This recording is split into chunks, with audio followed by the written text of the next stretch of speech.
오늘 여호수아와 사사기 말씀 봅니다. 여호수아 13장 1절 말씀을 먼저 보겠습니다. 구약성경 여호수아 13장 1절 말씀입니다. 우리 339면에 있습니다.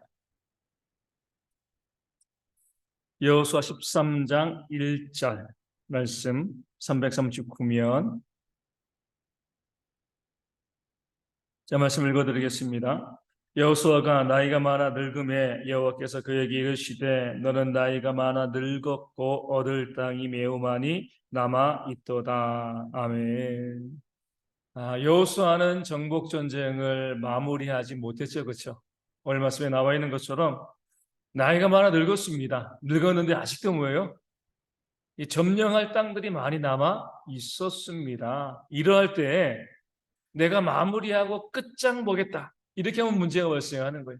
내가 할 수 있는 한 뭐죠? 그러니까 최선을 다하고, 그러니까 거기에서 우리가 마무리할 수 있는 그런 이제 지혜가 좀 있어야 됩니다. 어떤 분들 보면 내가 끝장 봐야 돼, 내가 끝까지 완성해야 돼, 완수해야 돼, 이렇게 하다가 이제 탈진하고 또 쓰러지고 넘어지는 그런 분들이 참 많이 있습니다. 목회도 그러고 교회 섬기는 것도 직장에서 일하는 것도 가정에서도 마찬가지죠. 내가 다 마무리 지으면 얼마나 좋겠습니까? 정말 좋겠지만 아무도 그렇게 할 수는 없습니다.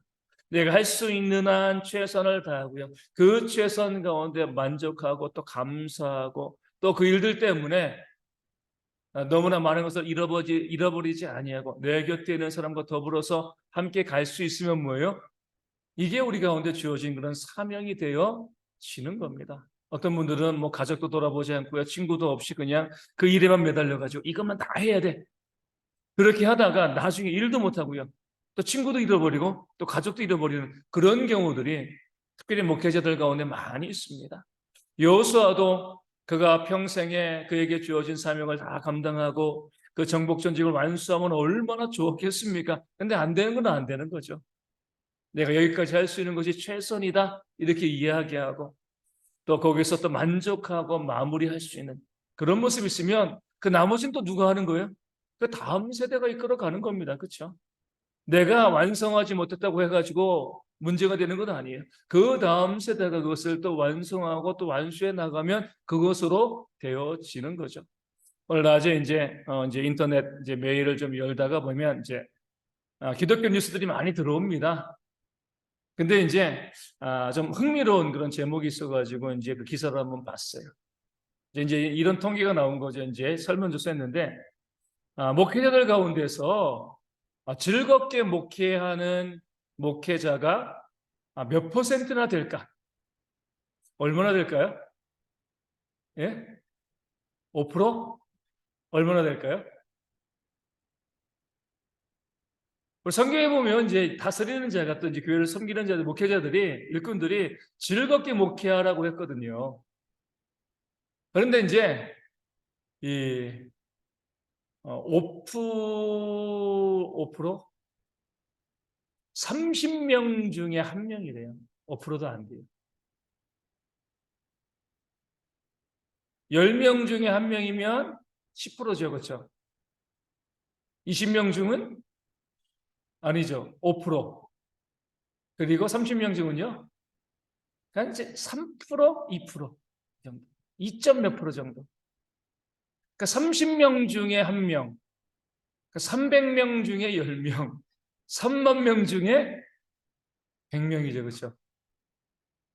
그러니까 목회를 내가 정말 즐거워서 내가 목회를 해, 이런 분들은 거의 없다는 거죠, 그렇죠? 그러면서 이제 왜 목회가 힘드냐라고 했을 때 가장 말 20몇 %의 답이 나온 게 뭐냐면 내가 무기력하다는 거예요. 내가 할 수 있는 게 없다는 거죠, 그렇죠? 요구되어지는 것은 너무나 많은데 내가 할 수 있는 것에 있어가지고 너무나 한계를 느낀다. 이렇게 이제 답이 나왔습니다. 그러면서 오늘 말씀을 본 거죠. 목회자들이 하나님이 아니잖아요, 그렇죠? 전능하지 않습니다. 할 수 있는 것이 있고요, 하지 못하는 것이 있어요. 근데 목회자들의 마음이 열정이 있다 보니까 정말 많은 것을 하고 싶어 하거든요. 많은 것으로 섬기고 헌신하고 수고하고 싶어 하는데 몸도 따르지 않죠. 환경도 따르지 않죠. 이러다 보니까 자꾸 무기력해지고 즐겁게 목회하지 못하는 거죠. 오늘 이제 말씀에 나와 있는 것처럼 저도 그러고요. 이 땅에는 모든 목회자들이 우리가 고백해야 될 것은 우리도 사람이라는 거예요. 그렇죠? 그렇기 때문에 내가 할 수 있는 한 최선을 다하는 것, 여기에 만족을 해야지. 내가 이렇게 해가지고 이런 결과도 이런 결과 이렇게 욕심을 내다 보면은요, 목회가 즐겁지 않죠. 힘들죠. 무기력해질 수밖에 없습니다. 내가 내 교회 성도를 사랑하고 또 섬기고 내가 정말 너무나 잘하지 못하지만 할 수 있는 한 최선을 다하는 여기에 만족해 나가면서 목회하는 그런 모습이 있어야지 또 즐겁게 목회하고요. 또 그래야지 뭐예요? 목회자가 즐겁게 목회해야지 성도들도 기쁜 거예요. 어쩔 수 없이 맨날 그냥 얼굴에 죽을 상하고 목회하면은요, 성도들이 얼마나 힘들겠습니까? 우리 가정에서도 그러잖아요. 부모가 표정이 밝아야지 자녀들이 어때요? 표정이 밝습니다. 그러니까 부모가 맨날 힘들고 어려운 그런 얼굴을 보이면 자녀들도 힘들 수밖에 없어요. 그러니까 교회에서도 목회자들이 또 이끌어가는 분들이 늘 밝은 모습, 밝은 표정으로 말씀드린 것처럼 모든 것 다 할 수 없습니다. 여호수아도 그 땅을 다 정복하지 못했어요. 할 수 있는 한 최선을 다하고 거기서 감사하고 만족해 갈 수 있는 그런 모습이 있을 때에 또 기쁘게 감사하게 또 교회를 섬길 수 있고 또 그것이 교회 가운데 큰 유익과 덕이 되어짐을 말씀 우리 가운데 보여주고 있고 우리 모든 성도들도 뭐 마음 같으면 뭐 다 헌신하고 싶지만 그거 안 되거든요. 그렇죠? 내가 할 수 있는 그 범위 내에서 최선을 다하고 또 거기에 만족하고 감사하는 그런 모습들이 우리 가운데 있었으면 좋겠습니다. 13장 14절 말씀 보겠습니다.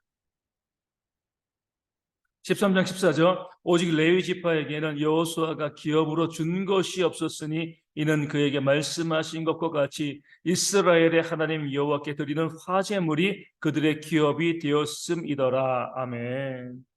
레위 지파는 뭐예요? 제사장 지파잖아요. 그렇죠? 그러니까 성전에서 일하는 사람들. 이런 사람들에게 뭘 안 줬다고요? 기업이 없습니다. 땅이 없는 거죠. 그렇죠? 그럼 뭐로 먹고 살아가는 거예요? 여호와께 드리는 화제물, 하나님께 드리는 제물 가운데서 먹을 양식을 얻고 살아가게 하셨다는 거죠. 왜요? 전적으로 하나님만 믿고 의지하기를 바라셨기 때문입니다. 이것이 우리가 오늘날 우리의 삶으로 적용이 되어지면 목회자들은요 무엇으로 말미암아 사는 거예요? 오직 교회로 말미암아 살아가라는 거예요. 다른 것으로 먹을 것을 얻지 말라는 거죠. 그래야지 뭐죠? 하나님만 의지할 수 있게 되어지는 겁니다. 물론 우리가 14장 4절 말씀 보면 이런 말씀이 있습니다. 이는 요셉의 자손이 므낫세와 에브라임의 두 지파가 되었습니다. 이 땅에서 레위 사람에게 아무 분깃도 주지 아니하고 다만 거주할 성읍들과 가축과 재산을 위한 목초지만 주었으니 기업이 없다라고 이야기했는데 성읍 거주할 성읍도 주고요. 또 가축과 재산을 위한 목초지만 주었다라고 이야기합니다. 아니 화재물로 먹고 살라고 했는데 왜 성읍도 주고 또 목초지도 주었을까? 그것은요. 제사가 온전히 드려지지 못했을 때 그랬을 때 먹고 살 것을 위한 준비가 있게 한 거죠. 마치 뭐가 하냐면 목회자가 목회하고 다 마치고 은퇴했을 때 목회자가 목회할 때는 뭐예요? 교회에서 나오는 것으로 먹고 살아가는 것이 그 삶을 유지해 나가는 것이 마땅합니다. 하지만 교회를 그만두고 나면 아무것도 없잖아요. 그렇죠? 그 교회에서 나오는 것으로 삶을 살아가야 되는데 이제 은퇴하고 나면 아무것도 없기 때문에 그렇게 교회에서 나오는 것으로 살지 못하게 되었을 때 필요한 집과 또 이 목초지를 주는 것이 마땅하다는 거죠. 요즘 우리가 이제 보게 되어지면 목회자가 은퇴한 이후에 살 수 있는 집과 그리고 또 뭐예요? 은퇴한 이후에 먹고 살 수 있는 어떤 연금의 제도라든가 이런 것들을 또 준비하라 이렇게 이야기. 이 정도는 하지만 기본적으로 어때요? 목회하면서 목회자가 교회를 섬기는 것으로 이 부를 이루면 안 된다는 겁니다. 그렇죠? 딴주머니 쳐가지고 뭐 목회자가 자기 이름으로 아파트, 땅 이렇게 그러니까 교회 제거, 교회에서 있는 그런 이 헌금을 가지고 목회자 개인의 재산을 만들어 가면 안 된다는. 오직 교회를 통하여서 그 삶을 세워 가는 것. 왜냐하면 그래야지만 뭐예요? 하나님을 더욱더 의뢰하고요. 하나님 바라면서 목회할 수 있습니다. 다른 게 믿을 게 있으면요 목회하겠습니까? 먹고 살만한데 안 하는 거죠. 하나님 의지하지 않는 거죠. 그렇기 때문에 목회자가 하나님만 바라보고 하나님만 의지하고 살기를 원했기 때문에 오늘 말씀에 있는 것처럼 화제물로 그의 기업, 그의 먹을 것, 양식을 삼으라 이렇게 말씀하고 있는 겁니다. 이것이요, 이 땅에 있는 모든 목회자들에게 고백이 되어야 돼요. 교회를 통해서 내 삶을 만들어가고 오직 하나님 의뢰하고 은퇴한 이후에는요, 그 살 수 있는 집과 또 먹고 살 수 있는 기본적인 것만 주어지면 되는 거죠. 이 땅 가운데 우리가 이제 그런 생각을 많이 하는 거죠. 목회자들이 항상 무엇을 이야기해요? 뭐 저도 그러지, 마라나타 주여 속히오시옵소서, 하늘의 부활을 쌓읍시다. 목회자들이 이렇게 이야기합니다. 그러면서 자신이 이 땅 가운데 이 땅에 집을 만들어 놓고요, 이 땅 가운데 재산을 만들어 놓으면 그 설비한 것들이 거짓말이 되는 거죠. 그렇죠? 성도들에게는 하늘의 부활을 쌓자라고 이야기하고요, 나는 이 땅에 소망을 두고 이 땅에서 먹고 살 것을 만들어 가면, 그러면 자신이 한 말에 대해서 부정이 되어주는 겁니다. 그렇기 때문에 목회자들은요, 다른 성도들은 우리가 그러지 않을 수 있지만 목회자들만큼은 하늘의 소망을 가지고 하나님께 모든 것을 맡기고 살아갈 수 있는 그런 지혜가, 그런 용기가 목회자 가운데 있어야지 바르게 목회가 되어진다는 사실을 성경은 우리 가운데 말씀하고 있는 겁니다. 또한 성도들은 어때요? 그 목회자들이 교회를 이끌어가는 일꾼들이 이 땅을 살아가면서 목회하는 동안에 그 삶을 살아갈 수 있도록 최선을 다해서 섬기는 것이 마땅하다. 여기에서 교회가 건강하게 세워질 수 있는 겁니다. 성도들은 교회에서 목회자들이 헌신할 수 있도록 살아갈 수 있도록 필요한 것들을 공급해 주고요, 목회자는 거기에 만족해 나가면서 다른 것을 추구하지 않는 그런 모습이 있을 때 교회가 건강하게 세워질 수 있음을 성경은요, 이 레위인의 모습을 통해서 우리 가운데 보여주고 있습니다. 17장 17절과 18절 말씀 보겠습니다. 여호수아 17장 17절과 18절 말씀입니다. 여호수아 17장 17절과 18절 말씀 제가 보겠습니다. 여호수아가 다시 요셉의 족속 곧 에브라임과 므낫세에게 말하여 이르되 너는 큰 민족이요 큰 권능이 있은즉 한 분깃만 가질 것이 아니라 그 산지도 내 것이 되리니 비록 살림이라도 내가 개척하라 그 끝까지 내 것이 되리라. 가나안 족속이 비록 철병거를 가졌고 강할지라도 내가 너희 그를 쫓아내리라 하였더라. 아멘. 이 요셉 자손, 그러니까 므낫세와 에브라임 자손이 이 여호수아에게 왔어요. 무엇을 요구해요? 우리는 인구가 많잖아, 그러니까 좀 땅을 좀 많이 달라, 이렇게 이야기하는 겁니다. 뭐 틀린 말은 아니죠, 그렇죠? 인구가 많으니까 당연히 넓은 땅에서 살아야죠. 그때 이제 여호수아가 이렇게 이야기합니다. 인구가 많으니까 너희가 개척해라. 왜 개척하지는 않고 그냥 땅을 달라고 하냐? 이렇게 이야기하는 거죠. 근데 보면 다른 족속들은 여호수아에게 와가지고요, 땅을 더 달라고 이야기하지 않았습니다. 오직 요셉 족속만이 이야기했거든요. 왜 그랬을까요? 인구가 많으니까. 또 그것보다 다른 족속, 유다 족속도 인구가 많았어요. 근데 더 요구하지 않았거든요. 갈렙은 뭐요? 내가 싸워가지고 내가 이제 그 땅을 차지하겠다라고 이야기했지, 요셉 이제 여호수아에게 이야기하지 않았습니다. 근데 요셉 족속은 왜 여호수아에게 와가지고 우리가 인구가 많으니까 더 많은 땅을 달라 이렇게 이야기했을까요? 다른 이유가 있습니다. 예? 기득권? 그것보다 더 요즘 우리 이 세상에서 또 보여지는 것과 비슷한 그런 모습이에요. 어떤 모습이냐면 이 여호수아가 요셉 족속이었기 때문에 그래요. 에브라임 족속이었거든요. 우리 족속이라는 거예요. 내 편, 팔은 안으로 굽는다고. 야, 우리가 같은 족속 아니냐, 여호수아. 너도 이제 에브라임 족속 아니냐? 우리 족속 이거 좀 봐달라는 거예요. 우리 편이니까. 뭐가 같아요? 뭐 정치인들이 또 이제 뭐 여러 가지 기관에서 자기 자식들 채용하고 내 편이니까, 아니 뭐, 예.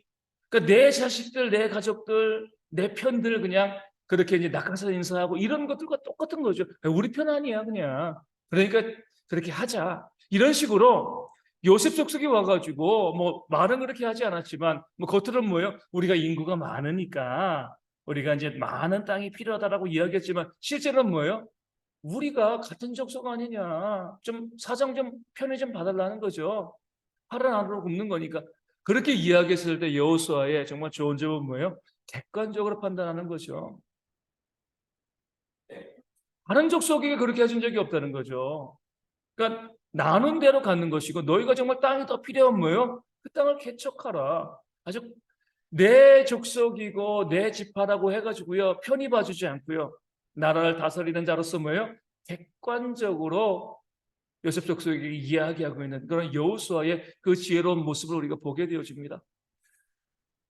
인구가 많은 건 뭐예요? 힘이 세다는 거죠, 그렇죠? 그럼 뭐예요? 자기가 개척해야죠, 그렇죠? 개척은 하지 않고요. 같은 족속이라고 다른 족속의 땅을 뺏어가지고 우리가 더 달라라고 이야기하면 잘못된 거죠. 여호수아가 이야기한 것처럼 너희가 인구가 많으니까 너희가 당연히 더 큰 땅을 개척하고 그 땅과 싸워서 아무리 철병을 가지고 있다 할지라도 싸워가지고 그 땅을 차지하는 것이 마땅하지 않냐. 힘이 있는데 왜 그 힘을 쓰지 않고 다른 방법으로 그 땅을 차지하려고 하느냐. 잘못되었다라고 이야기하는 거죠. 옳지 못한 거잖아요. 그렇죠? 인구가 많고 힘이 있으면은요, 당연히 힘이 없는 족속보다 먼저 나가서 싸워가지고 그 땅을 해야죠. 그 땅을 차지해야 되는데 싸울 생각은 하지 않고요. 인구가 많은 것을 가지고 땅을 차지하기만을 원하지 싸워가지고 얻으려고 하는, 그러니까 자신이 희생하려고 하는 그런 마음은 갖지 않은 거죠. 성경에서도 무엇이라고 말씀해요? 많이 맡은 자에게 많은 것을 하나님께서 구하시는 거죠. 5달란트 받은 사람은요, 5달란트를 남겨야 돼요. 1달란트 남기면 안 됩니다. 많은 것을 맡겼기 때문에 그만큼 남겨야 되는 거죠. 우리 교회 가운데서도 가끔 가다 보면, 뭐 이제 큰 교회들 보면 그런 경우들이 있어요. 내가 교회의 실세다. 내가 교회 지분이 있다. 내가 교회 가운데 정말 이 어떤 직분을 가지고 있다. 이렇게 이야기합니다. 그런데 뭐는 안 해요? 헌신은 안 해요. 헌신을 하지 아니하고 내가 이 정도 세력이 있으니까 내가 이 정도를 내가 이제 인정받고 내가 기득권을 가져야 되는 것이 아니냐 이렇게 요구하는 분들이 있습니다. 힘이 있고 능력이 있으면 그만큼 헌신을 하는 거예요. 그렇죠? 헌신을 하지 아니하고 내가 인정받고 무엇인가 얻을 것만을 바라면 이런 요셉 족속과 같은 거죠. 내게 많은 것을 주신 건 뭐예요? 많이 헌신할 것을 하나님께서 원하시기 때문에 그렇습니다. 그 분량에 맞게 헌신해야지. 그 분량만을 추구하고 내가 많은 것을 가지고 있으니까 내가 많은 것을 누려야지. 이렇게 이야기하시면 잘못된 거죠. 제가 자주 말씀드리지만 교회에서 목사가 되어지고 또 교역자가 되어지고요. 또 장로와 권사와 안수집사가 되어졌다는 것은 어떤 의미예요? 교회 가운데서 가장 냄새나고 더러운 일에 나서라는 거예요. 그렇죠? 전쟁에 앞장서라는 겁니다. 병사를 보고 돌격하고 나는 숨어 있는 것이 아니라 그 싸움에서 이기기 위해서 뭐 해야 되는 거예요? 장수가 먼저 앞장을 서야 되는 거잖아요. 그렇죠? 그래야지 이 병사들이 사기를 얻고요.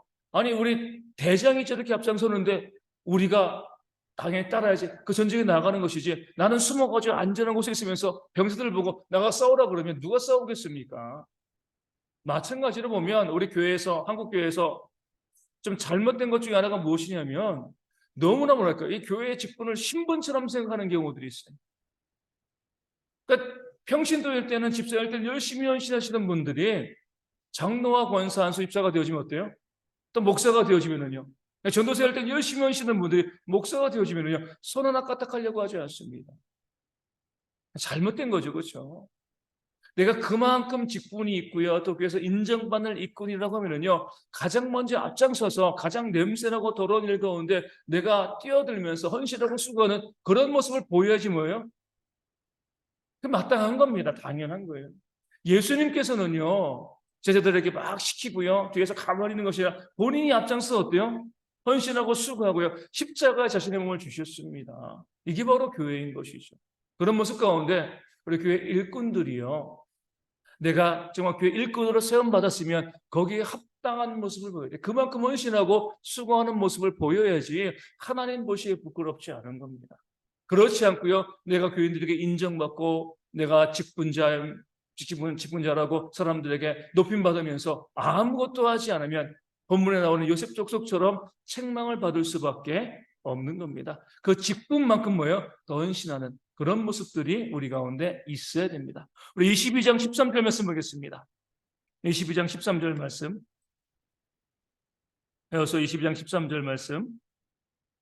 이스라엘 자손이 제사장 엘르아살의 아들 비느하스를 길르앗 땅으로 보내어 르우벤 자손과 갓 자손과 므낫세 반지파를 보게 하되. 아멘. 정말 지혜로운 모습이죠. 요단 동편의 지파잖아요, 그렇죠? 르우벤, 갓, 므낫세 반지파가 가나안 정복 전쟁을 마치고 이제 요단을 건너가지고 자기의 고향으로 자기의 지파에게 돌아가면서 모레스에 큰 제단을 쌓았습니다. 왜 쌓았어요? 우리가 나중에 시간이 지나면서 요단강으로 땅이 갈라져 있으니까 너희들이 요단 서편에 있는 가나안에 정착한 너희들이 우리를 보고 너희는 우리 민족이 아니야 이렇게 하지 말라고, 우리가 한 민족이고 이 가나안 정복 전쟁에 우리 힘썼다 이것을 알려주기 위해서 이 제단을 단을 쌓은 겁니다. 그런데 이 가나안에 있었던 요단 서편에 있던 나머지 이 지파들은 뭐라고 생각했어요? 그들이 다른 제단을 쌓는다, 우상을 숭배한다. 그래가지고 모여가지고 자기의 지파 동족인 가나안 동편에 있는 두 지파 반을 모여 공격하기 위해서 군대를 조직했습니다. 이제 이 같은 민족끼리 싸워가지고요, 이 뭐 사람이 죽고 이 결단이 나는 그런 일들이 벌어지기 직전이죠. 그런데 뭐 한 거예요? 그들이 싸우기 전에 비느하스를 보내가지고 이 일이 어떻게 되었는지 한번 물어본 겁니다. 우리가 봤을 때 너희가 우상을 숭배하고 잘못하는 건데 왜 그렇게 했냐 따져보는 거죠. 그럴 때 어때요? 두 지파 반이 우리는 그런 의도로 이 단을 쌓은 것이 아니다. 너희와 우리가 한 민족임을 우리가 알게 하기 위해서, 후손들에게 알려주기 위해서 이 단을 쌓은 것이지 우상 숭배의 목적이 아니다. 그래가지고 어때요? 전쟁이 나지 아니하고요, 한 사람도 죽지 아니한 그런 일들이 벌어진 거죠. 지혜로운 모습인 거예요. 싸우려고 하는데 그 감정이 있는데 그 가운데 바로 부딪혀가지고 싸우지 않고 뭐예요? 한 템포 놓친 거죠. 가서 사람을 보내가지고 왜 그랬어 물어보고 확인해보고, 그래서 싸울 일이 아님을 알고요, 화해하고요, 그 민족들로 함께 머물게 되어진 그런 모습, 그런 지혜로운 모습을요 우리 이스라엘 민족들은 보여주고 있습니다. 오늘 우리도 마찬가지예요. 가끔 가다 보면은요 오해해가지고 싸우는 경우들이 정말 많이 있습니다. 내가 들어보지도 않고 물어보지도 않고요, 내가 나름대로 뭐 하는 거예요? 추정하는 거예요. 아마 이런 거 같아, 이런 일이 있는 것 같아, 추정하고 그것 때문에 다투고 싸우고 나중에 어때요? 보면은요 싸울 일이 아닌 경우들이 정말 많이 있습니다. 멋쩍어가지고 화해하지도 못하고. 우리 항상 믿는 사람들은요 급하게 하시면 안 돼요. 템포 하나 늦춰야 됩니다. 그 앞에서 다투고 싸우고 하다 보면은요 애먼 사람들이 상처를 받게 되어집니다. 제가 이제 목회를 하다 보면 뭐 이제 저희 교회는 작은 교회니까 별로 없지만 좀 규모가 있는 교회들 같은 경우 성도들이 많이 있잖아요, 그렇죠? 그러면 이제 참 안타까운 게 뭐냐면 교회 가운데 서로 이제 감정이 부딪혀가지고요 주일날 교회 와서 싸웁니다. 그러면 교회가 크니까 어때요? 항상 어떤 사람도 있어요? 새로운 성도들이 있어요. 항상. 작은 교회는 새로운 성도가 오는 것이 귀하지만 큰 교회는요 뭐 일주일에도 몇 명씩 옵니다. 그런데 그 새로운 성도가 교회 와가지고 이제 교회 한번 예배하려고 목사님 말씀도 좋고 은혜롭고 좋은데 예배 끝나고 성도들이 싸우는 거예요. 그럼 그 심령을 잃어버리는 거죠, 그렇죠? 하나님께 심판받는 겁니다. 별거 아닌 거 가지고 뭐 진리 가지고 뭐 우리가 성경 말씀 가운데 나와 있는 영적인 진리를 가지고 싸우는 것도 아니에요. 흔히 말하는 것처럼 우리 여름 수련회 산으로 가냐 바다로 가냐 이런 거 가지고 난 산으로 난 바다로, 내가 양보하면 되는 건데 또 어떤 경우는 서로 오해해가지고 그 상대방의 말을 들어보지도 않고 그냥 목소리 높여 다투고 싸우는 거예요. 둘은 싸우는데 나중에 어떤 일이 벌어져요? 그것을 지켜보던 사람들이 시험에 드는 겁니다. 시험 들어가지고 교회 나오지 않는 거죠. 실제로 그것 때문에요 다른 교회도 가지 않고, 교회는 다 저런 것 같아, 다른 교회도 가지 않고 영원히 교회를 나오지 않는 사람들도 있는 거죠. 물론 내가 구원을 주거나 빼앗을 수는 없어요. 하나님이 하시는 일이죠. 하지만 나로 인하여서 그 사람이 실족하게 되어지면 성경에 뭐라고 나와 있어요? 나 때문에 이웃이 실족하면 차라리 연자맷돌을 목에 달고 바다에 빠지는 것이 낫다라고 했습니다. 믿는 사람들은요 나 때문에 실족하는 사람들이 생기면 안 돼요. 정말 조심하셔야 돼요. 내 자존심 때문에, 내 생각 때문에, 내 주장 때문에, 내 감정 때문에 그것을 이기지 못해가지고요, 다투고 싸우고 목소리를 높였는데 이것 때문에 누군가 실족하게 되어지면 하나님께 내가 심판을 받게 되어지는 거죠. 항상 조심하시세요. 우리가 늘 자주 말씀드리지만 혹시 나 때문에 교회 나오지 않는 사람들이 있는 걸 살펴보셔야 돼요. 그 이유가 어떠하건 나 때문에 교회 나오지 않는 사람들이 있으면 이건 큰 회개의 기도 제목이 되어지는 겁니다. 그런 사람들이 발생해서는 안 되죠. 반대로 뭐예요? 나 때문에 교회 나오는 사람들이 있어야 돼. 나 때문에 그래. 내가 저 사람 때문에, 저 우리 뭐 회사 직장 동료 때문에, 우리 이웃 때문에 저 사람 보니까 내가 한번 교회 보고 싶어. 이런 마음 가지고 나 때문에 교회 나오는 사람들이 있어야지 하늘의 상급이 있게 되어질 줄을 믿습니다. 그러기 위해서 우리가요, 항상 즉각적으로 반응하고 다투고 싸우고 감정으로 하지 마시고요, 한 템포 좀 늦추시는 게 좋습니다. 가정에서도 그러잖아요. 한 템포 늦추면 싸울 일이 별로 없어요. 사람인지라 잘 안 되죠, 그죠? 그래서 막 다투고 싸우는데 나중에 보면 한 번만 참을 걸, 이런 경우들이 많죠. 교회도 마찬가지입니다. 한 번만 참고 나면은요, 싸울 일이 훨씬 더 줄어듭니다. 우리가 그것을 바라보시면서 항상 가정이건 교회건 직장이건 어디이건 우리가 정말 즉각적으로 반응하기보다 조금 늦게, 한 템포 늦게 가는 그런 지혜를 우리 성도들이 보여서 늘 화목한 그런 공동체를 만들어가는 지혜들이 우리 가운데 있으면 좋겠습니다. 사사기 말씀으로 넘어가면 3장 1절과 2절입니다. 사사기 3장 1절 2절 말씀, 바로 뒤이어서 사사기입니다. 사사기 3장 1절 2절, 여호수아 사사기 바로 이어지죠. 사사기 3장 1절과 2절 말씀입니다. 자, 말씀 읽어드리겠습니다. 여호와께서 가나안의 모든 전쟁들을 알지 못한 이스라엘을 시험하려 하시며 이스라엘 자손의 세대 중에 아직 전쟁을 알지 못하는 자들에게 그것을 가르쳐 알게 하려 하사 남겨두신 이방 민족들은, 이렇게 이야기합니다. 이방 민족들을 남겨두신 거죠. 이방 민족을 남겨뒀다는 것은 고난을 주셨다는 겁니다. 왜 고난을 줘요? 그들이 하나님께 순종하지 않았기 때문에 그래요. 그렇죠? 우리가 이제 이 말씀, 그러니까 그들을 다 내어 쫓으라고 하셨거든요. 근데 안 쫓았어요. 왜냐하면 있으면 편리하거든요. 종으로 삼고. 그러니까 자신들의 유익을 위해서 하나님의 말씀에 불순종하고 이방 민족을 남겨뒀습니다. 그때 그 남겨진 이방 민족들이 이스라엘 민족들에게 이 고난과 어려움, 이 시험거리가 되어 지는 거죠. 이 말씀을 잘 묵상해 보면 우리가 이렇게 볼 수 있어요. 실제로 우리의 삶에 와 있는 거의 모든 고통과 어려움의 문제는 우리 불순종에서 시작되어지는 겁니다. 불순종하기 때문에 우리의 삶에 고난과 어려움이 다가오는 것이에요. 거기서 통해서 하나님께서 우리가 원하시는 것은 뭐예요?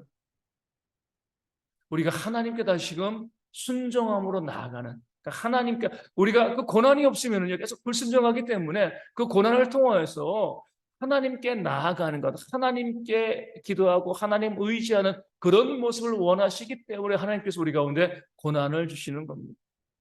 우리 성도들은요, 저도 그러고 삶이 편안하면 어때요? 기도 안 해요. 그렇죠? 목사님 저러고 기도하겠습니까? 기도 안 해요. 삶이 편하면 기도 안 나옵니다. 삶의 고난과 어려움이 있으면은요, 기도할 수밖에 없는 거잖아요. 그렇죠? 부르짖을 수밖에 없는 거죠. 그래서 하나님께서는 우리로 하여금 기도하게 만드시는데, 부르짖게 만드시는데, 또 순종하게 만드시는데, 대부분의 그렇게 만드심에 대한 원인, 우리가 잘하고 있는데 더 기도하게 만들기 위해서 고난 주시는 것이 아니라 우리가 삶의 여유 때문에, 우리의 교만 때문에 불순종하는 삶을 살기 때문에 어때요? 우리를 힘들게 하시고 또 그 가운데 우리가 또 하나님께 나아가는 그런 모습이 있게 되어지는 겁니다. 우리가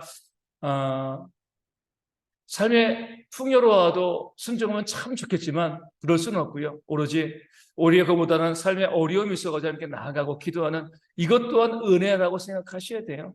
하나님께서 나를 잊지 않으시고 이렇게 부르신다 생각하시고요. 그 고난과 어려움 가운데 나가서 기도함으로 하나님의 은혜를 다시금 힘입는 그런 지혜들이 또한 저희 가운데 있어야 할 줄로 믿습니다.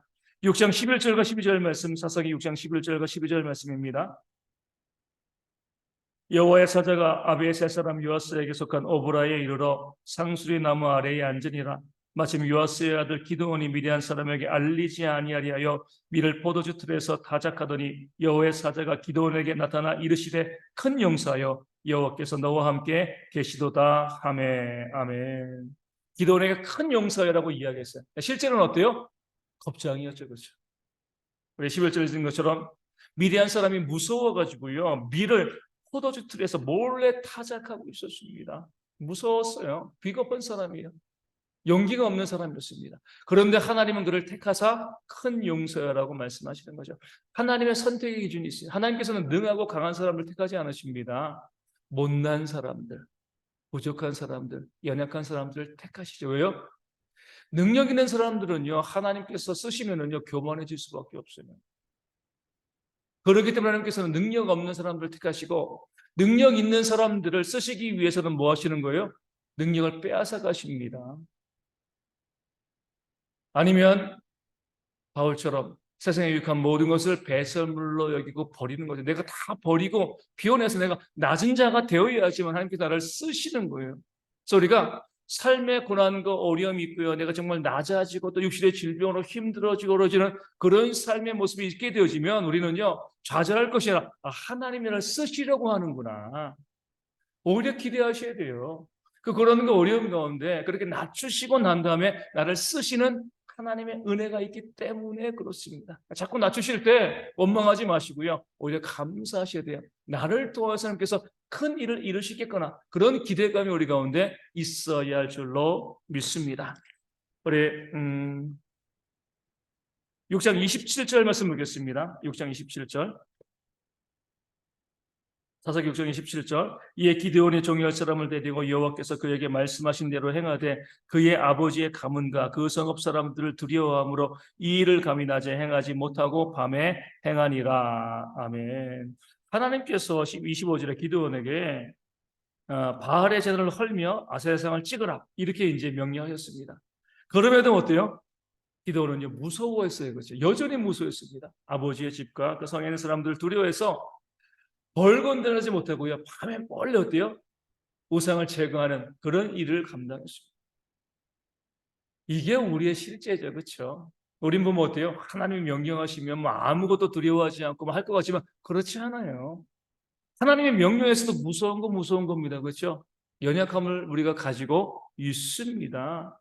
아무리 믿음의 사람이고요, 하나님의 역사를 경험하고 하나님의 음성을 직접 들어도요, 무서운 건 무서운 거라니까요. 중요한 건 뭐예요? 그래도 결국엔 순종했다는 거예요. 무서워가지고 당당하게 하지 못했지만 그래도 결국에는 순종했다는 거예요. 이것을 하나님께서 귀하게 보시는 거예요. 믿음을 가지고요, 정말 그 담대한 마음을 가지고 순종을 척척해 나가면 좋겠지만 우리는 그만큼 강하지 않습니다. 우리 연약하죠. 우리 예수님의 비유 가운데 큰아들은 뭐예요? 아버지가 밭에 가서 일해 그러니까 예 하겠습니다, 그리고 안 했잖아요. 둘째 아들은요, 싫어요, 안 할래요 하다가 돌이켜서 회개하고 했습니다. 그래도 그것을 하나님께서는 귀하게 보시는 거예요. 결국 순종한 거예요. 그러니까 결국에 순종하는 삶이 중요합니다. 우리가 정말 믿음이 있어가지고 바르게 잘하면 좋지만 요나도 어때요? 도망가다가 잡혀가지고 바다에 빠지고 큰 물고기 뱃속에 있다고 회개하고 결국에는 어때요? 억지로라도 니느웨 가가지고 순종했습니다. 그것을 하나님께서 귀하게 보시는 거예요. 우리가 믿음 가운데 살아가면서 정말 온전히 순종하지 못해도요, 그래, 이것이 하나님의 뜻이니까 내가 뭐 주저주저 하다가라도 어찌되었건 순종할 수 있는 그런 모습이 있을 때, 주일날 어때요? 교회 나오기 싫은데 가기 싫은데 어떻게 하다가 그냥 예배 시간 지각하면서도 어때요? 그래도 나오면 어때요? 하나님께서는 귀하게 보신다는 거예요. 우리는 직분자가 교회가 일찍 나와가지고 뭐 미리 예배 준비하고 막 그래야지. 하지만 그렇게 하지 않아도요, 억지로라도 내 몸을 끌고 와가지고 이 자리에 있으면 하나님께서 어때요? 귀하게 보신다는 거예요. 그렇죠? 그것이 바로 하나님께서 우리에게, 그러니까 우리의 연약함을 인정해 주신다는 거예요. 우리가 믿는 사람이라고 다 강하고 능력 있게 갈렙처럼 살 수 없습니다. 때로 부족하고 연약하지만 그래도 끝까지 말씀대로 살아가기 위해서 애쓰고 수고하고 노력하고 그런 모습, 이제 학생들에게 이런 모습이 있을 수도 있겠죠. 뭐냐면은 우리 뭐 전사님도 이야기했지만 아이들이 뭐 요즘 기독교에 대한 부정적인 이야기들이 많으니까 뭐 식사 시간에 밥 먹고 기도하는 건 참 어려워하잖아요, 그렇죠? 그래도 어때요? 눈치껏 몰래 그냥 창가에다 기도하고 이런 모습을 하나님께서는 귀하게 보신다. 결국에 기도원도 그러잖아요. 몰래 무서워가지고 밤에 하나님의 명령에 순종했습니다. 하지만 순종하려고 애쓰는 모습이 있는 거죠. 이 모습을 하나님께서 귀하게 보시는 겁니다. 순종하지 않고 그냥 넘어가기보다 내가 어떻게든 순종해야 돼. 하나님께서 원하시는 거니까 이렇게 해야 돼. 그런 마음을 가지고 하는 그런 모습들을 우리가 가지는 그런 지혜들이 우리 모두 가운데 또한 있고요. 그런 성도들, 연약하지만 결국 순종하는 그런 성도들을 보게 될 때 뭐예요? 귀히 여기세요. 야, 믿음이 그거 가는데 이렇게 하지 마시고요. 그 모습을 귀하게 보시는 그런 모습이 좀 있어야 할 줄로 믿습니다. 7장 7절 말씀 보면은요. 300명의 용사가 나오죠. 여호와께서 기드온에게 이르시되 내가 이 물을 핥아 먹는 300명으로 너희를 구원하여 하며 미디안을 내 손에 넘겨주리니 남은 백성은 각각 자기의 처소로 돌아갈 것이니라 하시니. 아멘. 처음에는 몇 명 왔어요? 32,000명. 근데 하나님께서 32,000명 중에서 첫 번째 필터가 뭐예요? 두려워하는 사람은 집에 가. 용기 있는 사람만 남아. 22,000명 가고요. 10,000명 남았습니다. 그렇죠? 두 번째 시험은 뭐예요?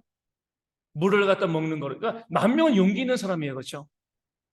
근데 10,000명 중에 9,700명은요, 얼굴 대고 물 먹고 300명은요, 주위를 경계하면서 물을 떠서 먹었습니다. 그래서 300명은 용기에다가 무엇이 더한 거죠? 지혜까지 있는 거예요. 용기와 지혜가 있는 300명이면 된다는 거예요. 그렇죠? 먼저는 용기가 있어야죠. 그렇죠? 용기가 없이 그냥 모여있으면 하나님의 일을 감당할 수가 없습니다. 용기가 있어야 되는데 용기가 있다고 다 하나님이 쓰시는 건 아니에요. 그 용기와 더불어 두 번째 필터, 지혜가 있어요. 지혜와 용기가 함께 있을 때 하나님께서 그 사람을 하나님의 일꾼으로 세우시고요. 그 300명으로 13만 5천 명의 미디안의 대군을 이기게 하신 겁니다. 나는 어떤 사람인가? 나는 지혜도 용기도 없는 사람인가? 아니면 용기만 가지고 있는 사람인가? 나는 용기와 지혜를 같이 갖고 있는 사람인가? 하나님께서는 용기와 지혜를 같이 갖고 있는 사람을 쓰신다는 것.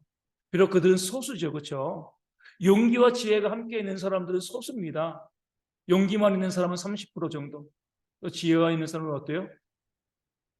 한 1% 정도밖에 안 돼요. 하지만 용기와 지혜가 있는 그 1%의 사람을 통해서 어때요? 하나님의 일들이 일어나는 거예요. 우리가 이 땅 가운데 하나님의 일들을 감당하기 위해서 하나님 저에게 용기도 주시고 또 지혜도 주세요. 이 두 가지가 함께 저에게 있기를 소망합니다라고 기도하시는 모습들 가운데 있어서 하나님의 귀한 일꾼으로 쓰임받기를 소망합니다. 9장 17절과 18절 말씀 보겠습니다. 사사기 9장 17절과 18절 말씀.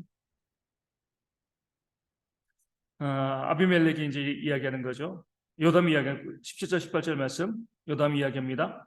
우리 아버지가 전에 죽음을 무릅쓰고 너희를 위하여 싸워 미디안의 손에서 너희를 건져냈거늘 너희가 오늘 일어나 우리 아버지의 집을 쳐서 그의 아들 70명을 한 바위 위에 쳐서 죽이고 그의 여종의 아들 아비멜렉이 너희 형제가 된다고 그를 세워 세겜 사람들 위에 왕으로 삼았도다. 아멘. 아비멜렉은 이제 기드온의 첩의 아들이죠, 그렇죠? 네, 욕심이 있어가지고 어때요? 사람들을 모아가지고 뭐 어떻게 보면은 이 배다른 형제이지만 이 기드온의 70명의 아들을 다 죽여버렸습니다. 요담만 살아남은 거죠, 그죠? 요담이 그렇게 이야기합니다. 뭐라고 이야기해요? 비유를 이야기하고 난다면 너희가 어떻게 그렇게 은혜를 모르냐?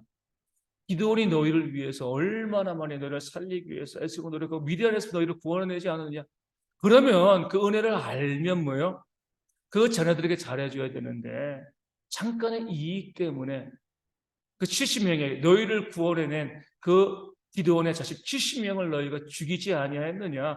하나님이 너를 심판하지 않겠느냐? 이렇게 이제 이야기하고 또 이 하나님의 심판에 대해서 경고하고 있는 거죠. 우리 가운데도 그런 모습이 좀 그런 어리석음이 있을 수 있어요. 나에게 베푼 은혜를 생각하지 않고 그 작은 이익 때문에 어때요? 그 작은 이익 때문에 나에게 은혜 베푼 사람을 또 비난하고 공격하는 그런 일들이 이 땅 가운데도 또 많이 벌어지고 있습니다. 우리가 성도라고 하면은 항상 은혜를 생각해야 돼요. 내게 은혜를 베푼 자가 누구인가? 먼저 예수님께서 우리가 은혜를 베푸셨기 때문에 우리 갚아 나가야 되고요. 우리 주변에도 어때요? 나에게 은혜를 베푼 사람들이 있어요. 그래서 아셔야 됩니다. 아시고 그 사람을 잘 섬기는 모습이 있어야 되는데 그렇게 열심히 은혜를 베풀었음에도 불구하고 어때요? 그 은혜를 모르는 경우들이 정말 많이 있습니다. 은혜를 모르기 때문에 하나님의 심판이 임하게 되어집니다. 하나님께서는요, 은혜를 아는 자에게 더욱더 큰 은혜를 베풀어 주십니다. 그 사실을 기억하시고요. 우리 믿는 성도들이 누가 나에게 은혜를 베푼 자인가 생각하시고요. 그 은혜 베푼 자를 위해서 또 섬기고 헌신하는 그런 모습들이 우리 가운데 있기를 소망합니다.